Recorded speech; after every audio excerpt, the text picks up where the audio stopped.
Megyn, she ran for governor against Andrew Cuomo in a Democratic primary, and she got 35% of the vote. That was a left-wing challenge. That was probably 34% more than she deserved to get.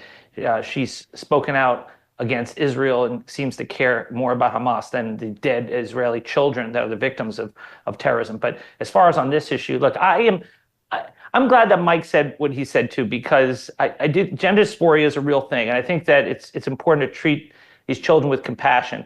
I do agree that it's different when you're a child as when you're an adult. And but at the same time, about like 1%, about 1.5% of our country is identified as trans. And I do think that a lot of the conversation we have is inflating that number to make it seem like they're in every corner alley, they're coming to get you. And I think that it's important to realize we're talking about a very, very small group of people. I worry about discrimination against them. At the same time, I hear you. I think when you're a juvenile and you can't make the decisions for yourself under the law, that perhaps we shouldn't be allowed, children should be allowed to have that surgery. Now, the hormone blockers are a little different. I get it that parents should generally have the say in their child's health, and lawmakers may want to curtail that when it comes to this area. But that one's a little more confusing to me. I just think it's clear, though, on the surgery, that should be when you're an adult.